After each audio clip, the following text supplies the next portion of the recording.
1/4 سے کم معاف ہے، اس سے زیادہ معاف نہیں، دھونا پڑے گا۔ ہاں مسئلہ آج کر رہا ہوں، ایسے سوالات نوٹ کرتے جائیں، وہ پھر بعد میں جواب دیں گے۔ منی لگ جائے کپڑے کو، اختلاف ہو جائے، تو اگر تو وہ تازہ ہے، تر ہے، خشک نہیں ہوئی تو دھو لے، اور اگر خشک ہو گئی تو کھرچنے سے کپڑا پاک ہو جائے۔ گاڑی کی اجازت لگ گئی تو دھو لے، کوشش کریں دھبا اتر جائے۔ لیکن اگر آپ نے نجاست کو دھویا، نجاست ختم ہو گئی لیکن دھبا نہیں جا رہا، بدبو نہیں جا رہی، تو دھبا بدبو دور کرنے کی ضرورت نہیں ہے۔ نجاست ختم ہو گئی، کپڑا پاک ہو گیا، اگرچہ بدبو موجود ہو، اگرچہ دھبا موجود ہو۔ اور یہ میں آپ سے عرض کر رہا ہوں کہ جو دھونے کی بات ہے نا، یہ سادے پانی سے دھونے کی بات ہے، صرف سے صابن سے دھونے کی بات نہیں ہے۔ لہٰذا آپ کو صابن استعمال کرنے کی ضرورت نہیں ہے، آپ کو صرف استعمال کرنے کی ضرورت نہیں ہے۔ اور اگر پتلی نجاست ہے، جیسے میں نے آپ سے عرض کیا پیشاب وغیرہ ہے، تو پھر اس کے لیے حکم یہ ہے کہ ایک دفعہ دھونے کی آپ دھو کر آپ نچوڑ کے اچھی طرح، دوبارہ دھو کر نچوڑ، تیسری بار دھو کر نچوڑ، بس اب یہ کپڑا جو ہے وہ آپ کا پاک ہو گیا۔ جسم ہے تو جسم کو تو چھوڑ نہیں سکتے، اس پر آپ پانی بنائیں۔ تو جی جیسے میں نے آپ سے عرض کیا کہ ہم جو نجاست کو دھونے کی بات کر رہے ہیں، ہم سادے پانی سے اور ہاتھوں سے مشین پہ ڈال کر، سر ڈال کر یا صابن ڈال کر اس کا انسان کو مدد نہیں۔ بعض لوگوں کو وہم ہو جاتا ہے بہت زیادہ، لیکن اگر پیشاب کی چیز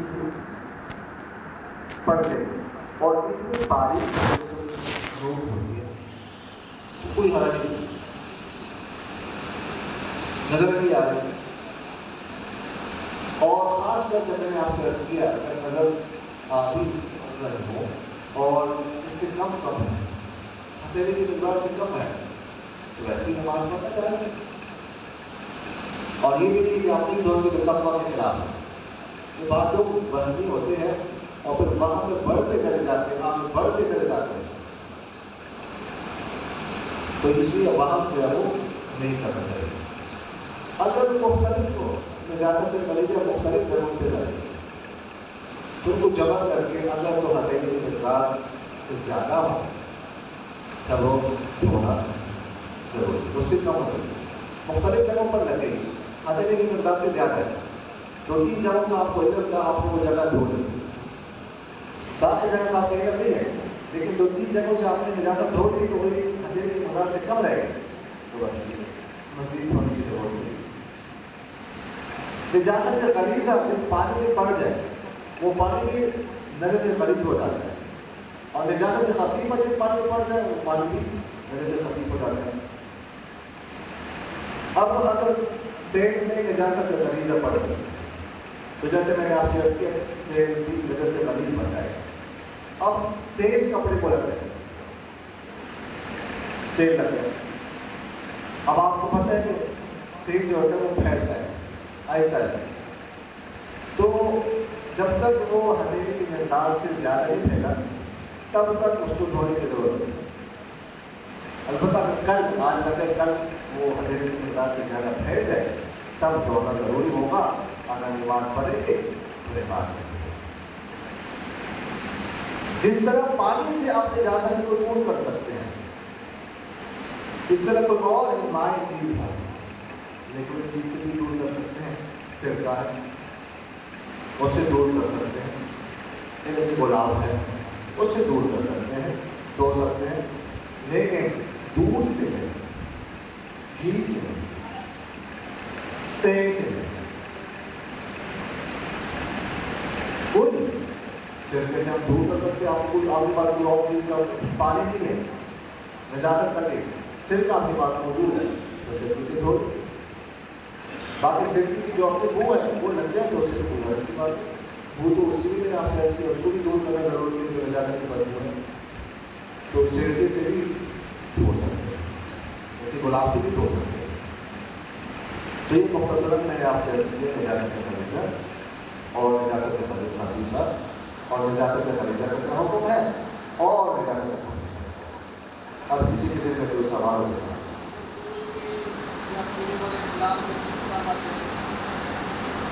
یہ ہمارے کنواں ہے اس میں کوئی کتا مر جائے یا کلام مر جائے اس کا ایسے ارادہ تو جھیلنا ہے کسی سوال سے بھی اس کو غور کریں کہ کروانے کی ذہن پر پانی اگر کنویں میں مر جائے کتا تو سارا پانی ناپاک ہو گیا. پانی ناپاک ہو گیا سارا. اب کتا نکال کے ہم کوشش کریں کہ سارا کنواں خالی کر دیں. اگر تو سارا کنواں خالی ہو سکتا ہے تو ٹھیک ہے, لیکن کنواں ایسا ہے کہ مسلسل پانی نکل رہا ہے, چشمہ نکل رہا ہے, یعنی پورا خالی نہیں کر سکتے ہیں. تو پھر اس صورت میں جو ہے نا وہ کتا نکالنے کے بعد 200 سے لے کر 300 کے درمیان دوڑ نکال لی جائے, پاک ہو جائے. اب تو کنویں رہے ہی نہیں. آج یہ فرما رہے ہیں کہ مسا صرف ایک ہی بار کرنا ہے موسم پر, مسا ایک بار یا 3 دفعہ, ایک دفعہ بس مسا ایک دفعہ, جیسے سر پر مسا ایک دفعہ, مسا ایک دفعہ, مسا ایک دفعہ. ہاتھ نیلی کر کے مسا کرنا ضرور ہے. ہاتھ خشک ہاتھ نہیں پھیر سکتے وہاں کا مسا نہیں ہوگا.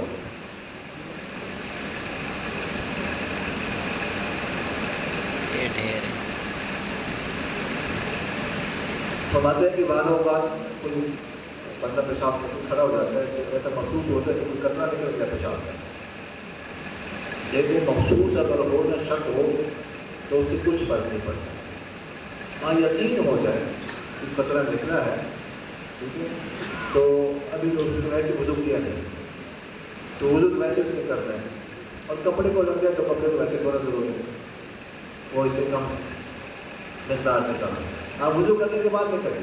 اگر کسی نے وضو کیا اس کے بعد اسے محسوس ہوا تو کوئی خطرہ نہیں, اگر تو شک ہو نا تو شک کی وجہ سے کچھ نہیں ہوتا. ال یقین لا یزول بالشک. وضو کے بارے میں آپ کو یقین ہے, قطرے کے بارے میں آپ کو شک ہے, تو شک سے یقینی چیز ختم نہیں ہو سکتی تو آپ کا وضو برقرار ہے. یا اگر اس کا الٹ ہو جائے کہ وضو آپ نے توڑا تھا, پیشاب آپ نے پخانا کیا تھا, اس کے بارے میں تو یقین ہے لیکن وضو کے بارے میں شک ہے کہ اس کے بعد وضو کیا تھا کہ نہیں, تو وضو نہیں شمار ہوتا ہے. کیونکہ اس کے بارے جس کے بارے میں یقین ہو نا اس کو لے لیں. تو وضو آپ نے توڑا تھا اس کے بارے میں یقین ہے, وضو کیا تھا اس کے بارے میں شک ہے, تو یہ سمجھا جائے کہ آپ کا وضو نہیں. تو جس کے بارے میں یقین ہو اس کو لے لیں, جس کے بارے میں شک ہو اس کو چھوڑیں.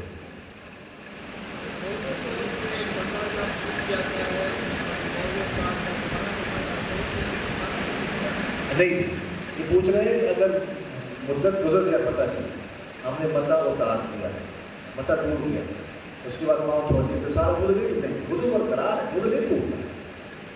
وضو صرف اس چیز سے ٹوٹ جائے گا جو چیز وضو کو توڑتی ہے. مدت میں مسیح کی مدت کا ختم ہونا اس سے وضو نہیں ٹوٹتا. وضو جو ہے نا دیکھیے گا, وضو اور روزہ ایک دوسرے کو اپوزٹ ہے. وضو ٹوٹتا ہے, الوضوء مما خرج, اندر سے کسی چیز کے باہر آنے سے, اور الفطر مما دخل, روزہ ٹوٹتا ہے باہر سے کسی چیز کے اندر جانے سے. تو جب تک باہر سے کوئی اندر سے کوئی چیز باہر نہ آئے وضو نہیں ٹوٹتا, یہ تو صرف مدت ختم ہوگی بس.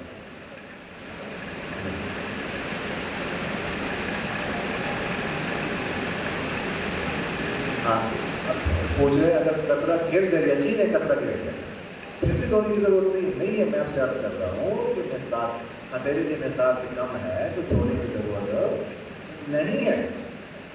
دھونے کی ضرورت اس لیے میں کہہ رہا ہوں کہ میں نے اس لیے عرض کیا کہ بعض لوگ وہمی ہوتے ہیں, وہاں میں پڑ جاتے ہیں, اس لیے وہاں نہیں کرنا چاہیے. اتنی مقدار ویسے معاف ہے, قطرہ گر گیا, وضو تو ویسے کرنا ہے آپ نے, تو دھونے کی ضرورت نہیں ہے. وہاں بنا پڑے کپڑا دھونے کی ضرورت نہیں.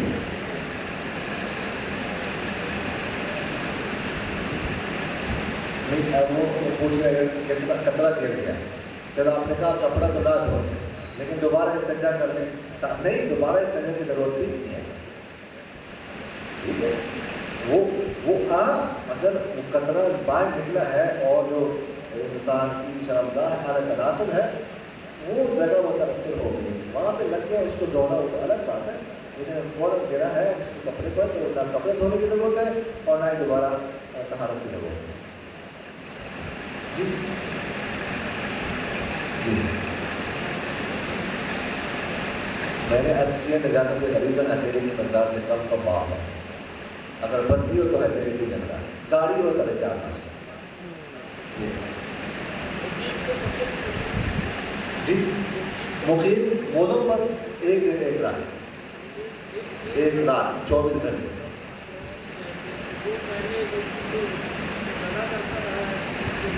ہاں, تو یہ فرما رہے ہیں اگر کسی نے زیادہ کیا 24 گھنٹے سے زیادہ کیا مقیم تھا, اس کا کیا ہوگا؟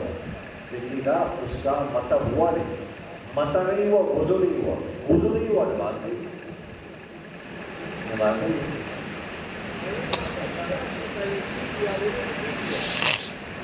نہیں, اس کی بات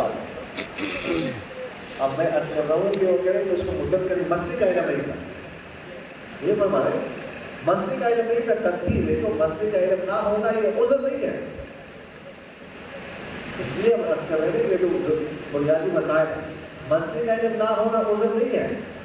لہٰذا اس کے بعد جو مسا کرتا ہے اس کا مسا نہیں ہوا, مسا نہیں ہوا, وضو کمپلیٹ نہیں ہوا, وضو کمپلیٹ نہیں ہوا, نماز نہیں ہوا. تو یہ ادا کرنا پڑے گا.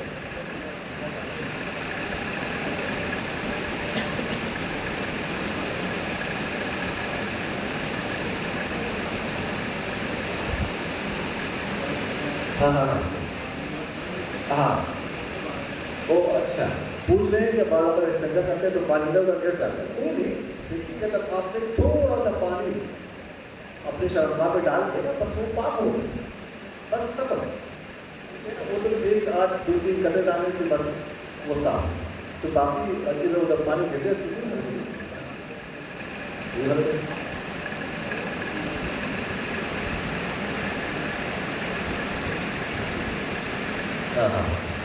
ہاں وہ کمول استعمال کرتے ہیں تو بعض اوقات تیزی سے پانی جب پہنچتا ہے تو چینج محسوس ہوتی ہے. تو وہ بھی ظاہر ہے کہ وہ پانی تو ناپاک ہے, اس میں ناپاکی ہے, وہ چینج جو پڑے گی تو وہ بھی ناپاک ہے. نجاست غلیظہ ہے, وہی حکم, یہ حکم لاگو ہوگا. ہاں اگر آپ نے پانی بہا دیا تو جو پچھلا پانی تھا وہ چلا گیا, نیا پانی آ گیا تو پاک. جگہ تو ویسے کمول تو ویسے جب آپ نے اس میں پانی بہا دیا وہ پاک ہو گیا. آپ نے پانی زیادہ بہایا, پچھلا پانی ختم ہو گیا, نیا پانی آ گیا تو پاک. کوئی حرج کوئی مسئلہ نہیں.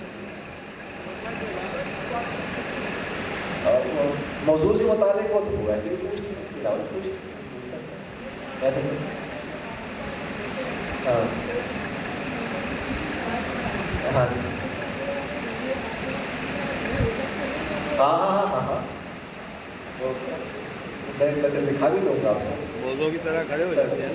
کل مجھے یاد دلا دیں, میں آ جاؤں گا پھر میں آپ کو دے دوں گا. ٹھیک, تو میں آپ کے سامنے دکھا دوں گا.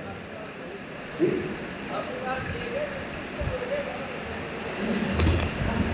وعدہ تو ان سے کر دیا میں نے, تو باقی دکھا تو سب میرے قریب بھی ہے, دائیں طرف ہے.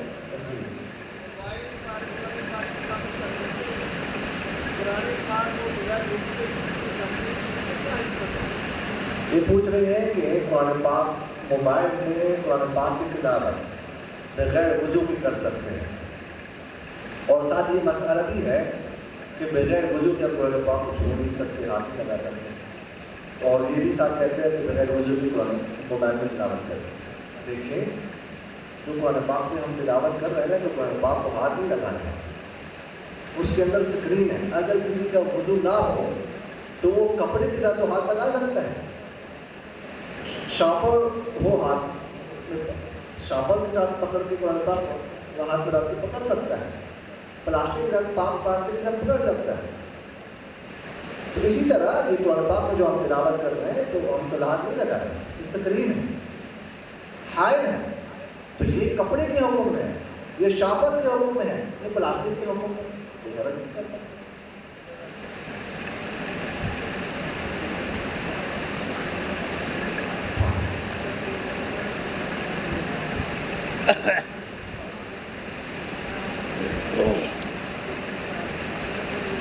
ہاں یہ پوچھ رہے ہیں کہ آپ نے کہا کہ جس پانی میں نجاست غلیظہ گر جائے وہ پانی بھی نجس غلیظ ہو جاتا ہے.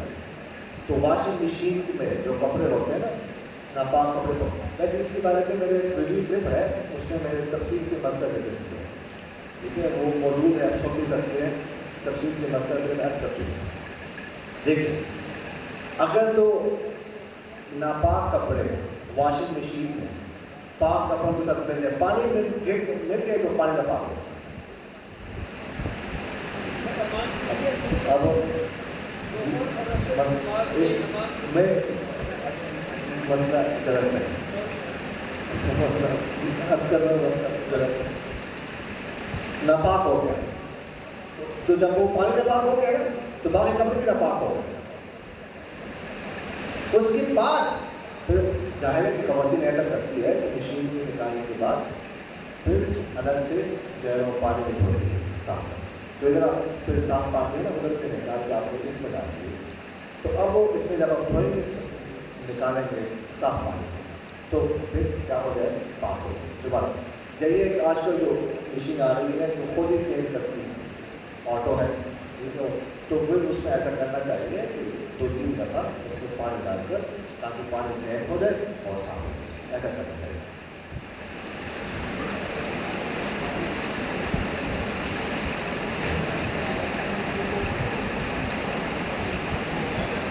ہاں اور دوسرا جب پانی آ جائے سب کے بعد تو وہ پاک ہو جائے.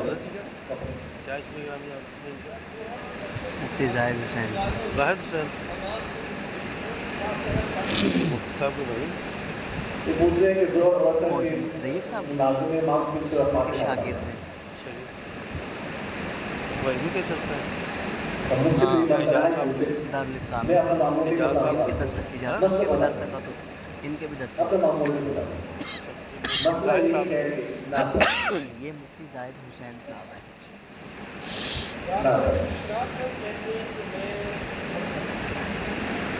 میں آپ نے مسئلہ پوچھا میں نے آپ کو بتا دیا، باقی اپنا معمول مجھے نہیں پتا ہے.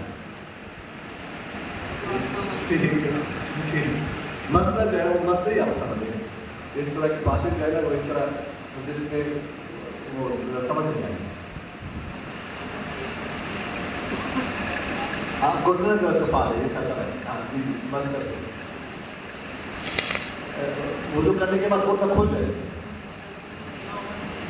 ہاں ہاں یہ پوچھ رہے ہیں کسی نے وضو کر دیا اس کے بعد سطر کھول دیں، یعنی ناف سے لے کر گھٹنوں تک یہ سطر ہے کوئی حصہ گھٹنے کا کھول گیا تو وضو ٹوٹ نہیں.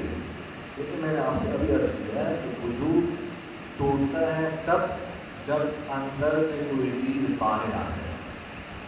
سطر کھولنے سے وضو نہیں ٹوٹتا، چاہے کسی کی شرمگاہ کھول جائے اس سے وضو نہیں ٹوٹتا. سطر کھولنا تو نہیں چاہیے، گناہ ہے گھٹنے سے لے کر ناف تک، لیکن کھل جائے اگر غلطی سے تو اس کی وضو نہیں ٹوٹتا. کبھی بھول جاتے ہیں کہ کلی کرنے پر ناک میں پانی ڈال وہ نظر کپڑے پہنے پھر یاد ہے وہ تو میں نے نہیں کیا تو وہ بات کلی ناک سے غسل ہو جاتا ہے. ہاں یہ پوچھ رہے ہیں کہ بعض اوقات ایسا ہوتا ہے کہ غسل میں ہم نے کلی کر لی تھی، وہ ناک میں پانی ڈال دیتے ہیں، کلی بھول جاتے ہیں، باہر آتے ہیں، اب کیا کریں؟ دیکھیے میرا ارادہ یہ تھا کسی غسل کے حوالے سے بھی تفصیلی مسائل عرض کریں گے لیکن ٹائم تھوڑا ہے. تو دیکھیں میں جیسے آپ سے عرض کر چکا ہوں پرسوں وضو کے مسائل کے حوالے سے کہ اس میں پیگر پہ دھونا ضروری نہیں ہے. اسی طرح غسل بھی ہے، اگر کسی نے باقی غسل کر لیا جسم پر پانی بہا کلی نہیں کی بھول گیا باہر آ گیا تو اب بھی وہ کلی کر لے غسل ہو جائے. غسل کو دہرانے کی ضرورت نہیں ہے. یہاں تک فقہاء نے فیصلہ رکھا ہے کہ اگر کسی نے کلی نہیں کی باہر آیا 1 گھنٹہ بعد 2 گھنٹے بعد پانی پی لیا اس نے تو بھی کلی ہو. کلی کا مطلب کیا ہے؟ پوری کو پانی پہنچانا. تو اس نے پانی پی لیا کلی ہو گئی اس کی. ٹھیک ہے, چاہے کافی عرصے بعد ہو چلے, لیکن یہ ذہن میں رکھیے اگر اس نے کلی نہیں کی تو غسل کمپلیٹ نہیں ہوا. نماز پڑھے گا, نماز نہیں ہوگی. ہاں جب وہ کلی کر لے گا تو اب غسل مکمل ہوگا اب, لیکن کر سکتا ہے دیر بعد بھی دوبارہ پورا غسل نہ کرے, صرف بس کلی.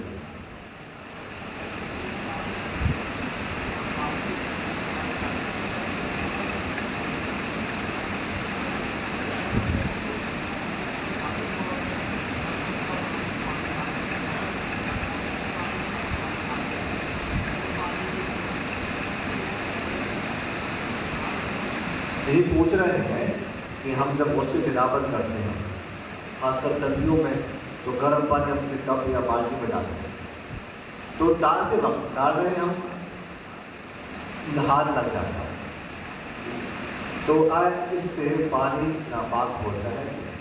دیکھیں اگر تو پانی پر ہاتھ پر نجاست لگی ہوئی, منی لگی ہوئی ہے, آسان الفاظ ہے, تب تو پانی ناپاک ہو جائے. اگر ہاتھ صاف پھر کوئی حرج نہیں لگ جائے, بلکہ پانی کو آپ چیک کر سکتے ہیں, گھبرانے کی ضرورت نہیں. چیک کر لیں بالٹی میں پانی گرم ہے, کتنا گرم ہوا, تو نلکی میں پانی آ رہا ہے, انگلی رکھ کے کس طرح کا پانی آ رہا ہے, کوئی حرج نہیں, اس سے پانی ناپاک نہیں ہوتا. تھوڑی سی اونچی آواز سے.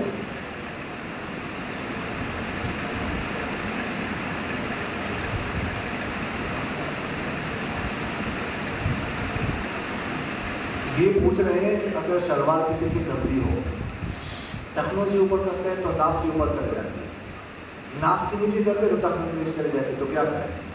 ٹخنوں کو ننگا کرنا ضروری ہے. باقی بے شک جتنی بھی اوپر چلی جائے اس میں کوئی حرج نہیں. ناف سے تو ویسے ہی اوپر جانی چاہیے نا, ناف کو تو ویسے جمانا ہے, باقی اوپر چلی جائے اس میں کوئی حرج نہیں. لیکن ٹخنے جو ہے وہ ننگے, ٹخنوں کو ننگا کرنا.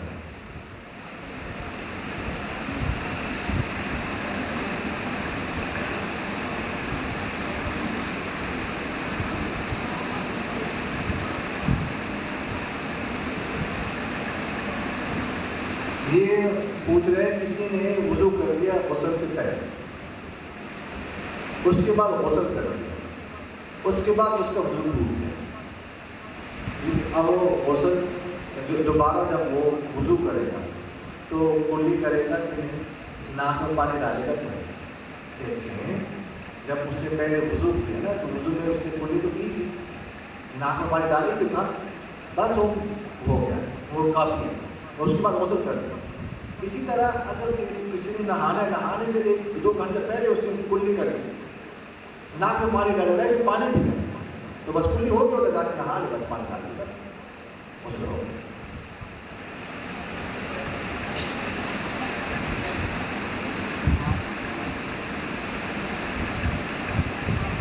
یہ پوچھ رہے کہ کپڑے کو اس طرح فولڈ کر دینا, شلوار کو اس طرح, پینٹ کو نا اس طرح فولڈ کرنا جیسے نا, تو یہ کہہ رہے ہیں کہ اس طرح جو ہے نا وہ نماز مقبول ہوتی ہے. ایسا کرنا نہیں چاہیے, ویسے کپڑے کو اس طرح جو ہے جس طرح پہنتے ہیں نا اس کے خلاف ہے, لیکن اگر کسی نے ایسا کیا تو نماز اس کی ہو جائے گی, نماز ہو جائے گی, نماز جو ہے نا اس سے فاسد نہیں ہے.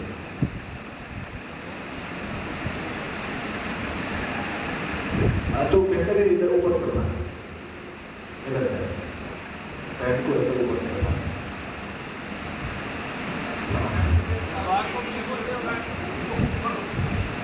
تو ادھر سے پر اٹھانا,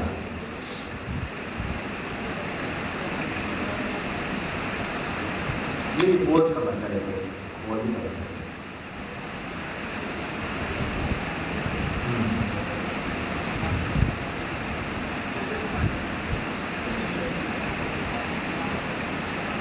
میں نے حلال کا یہ کوا بھی ہے, کوا حرام نہیں ہے.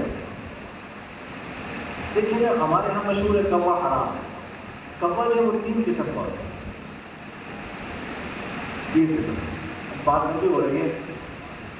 ایک کبا وہ ہے جو صرف گندگی کھاتا ہے بس. دوسرا کبا وہ ہے جو گندگی نہیں کھاتا. تیسرا کبا وہ ہے جو گندگی بھی کھاتا ہے اور صاف چیزیں بھی کھاتا ہے. تو جو پہلی قسم کا کبا ہے وہ حرام ہے. تو دوسری اور تیسری قسم ہے وہ حرام نہیں ہے. اور عام طور پہ جو کالا کبا نظر آتا ہے نا یہ وہ نہیں ہے جو صرف گندگی کھاتا ہے, جو سب کچھ کھاتا ہے. تو اس کو کھا سکتے ہیں لیکن مشہور ہی ہے حرام ہے. یہ تو حلال ہے, لہٰذا اس کی بھیڑ بھی پاک ہے. کہنا پتا چلتا تو یہ جو آتے ہیں یہ تو سب کچھ کھاتا ہے, یہ سب کچھ کھاتا ہے.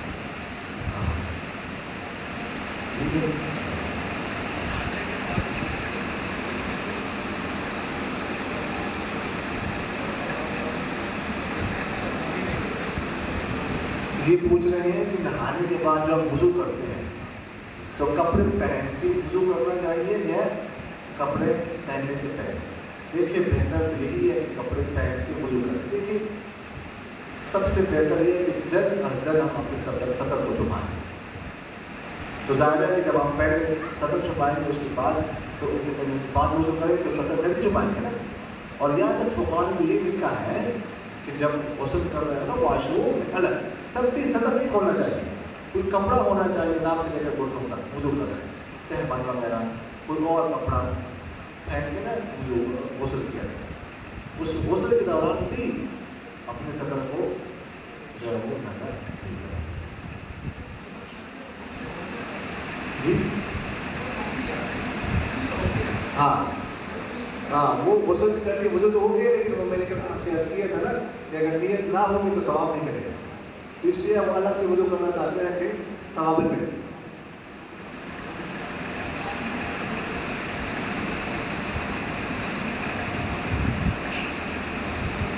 ہاں یہ پوچھ رہے ہیں کہ واش روم میں بیسن لگا ہوتا ہے اندر ہی, تو واش روم کر کے ادھر کر کے نا ادھر بیسن میں ہم وضو کر رہے ہیں تو جو وضو کی دعائیں ہیں وہ پڑھ سکتے ہیں کہ نہیں, یہ پوچھ رہے ہیں. پڑھ سکتے ہیں. دیکھیں ہمارے واش روم جو ہوتے ہیں نا وہ آج کل تو بالکل پاک ستھرے ہوتے ہیں, کمروں کی طرح ہوتے ہیں, گندگی نہیں ہوتی. اس لیے ادھر جو ہے نا وہ آپ اگر وضو کر رہے ہیں تو دعا پڑھ سکتے ہیں, دعا پڑھنے کی اجازت ہے.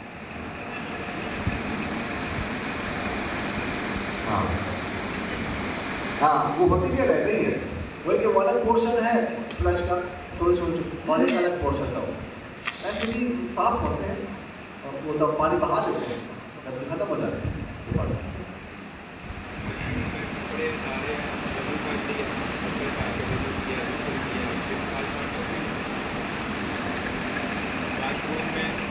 کپڑے اتارے ہوئے ہیں, وضو کیا میں, وضو کر کے غسل کر دیا, غسل کر کے پھر میں کپڑے پہن کے نماز پڑھ سکتا ہوں.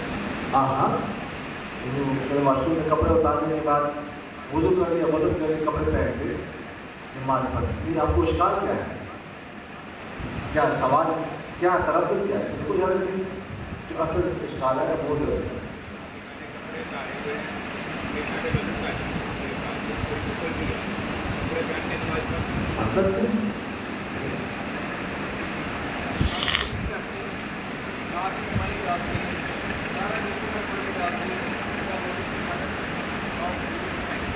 یہ مسئلہ پرسوں ہم عرض کر چکے ہیں.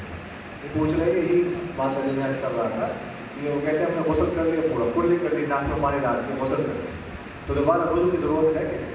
ایک پرسوں ہم نے مسئلہ عرض کیا ہے کہ وضو تو ہو گیا لیکن اگر وضو کی نیت نہ ہو تو ثواب نہیں ملے گا. وضو کا ہونا اور بات ہے, ثواب کا ملنا اور بات ہے. اس کے بعد آپ نماز پڑھ سکتے ہیں, نوافل پڑھ سکتے ہیں, تلاوت کر سکتے ہیں, لیکن جو ثواب وضو پہ ملنا تھا وہ نہیں ملے گا نیت نہ ہونے کی وجہ سے. اس لیے یہ میں پرسوں بھی عرض کر چکا ہوں کہ بہتر یہ ہے کہ آخر میں جب آپ نے غسل کر دیا نا تو اعضائے وضو پر کچھ پانی وضو کی نیت سے ڈالا جائے, وضو بھی ہو جائے گا, ثواب بھی ملے گا. آمین. الحمدللہ رب العالمین والعاقبۃ للمتقین والصلاۃ والسلام علی خیر خلق محمد وعلی آلہ وصحبہ اجمعین. اللهم احسن عاقبتنا في الامور كلها واجرنا من خزي الدنيا وعذاب الاخره توفنا مسلمين والحقنا بالصالحين.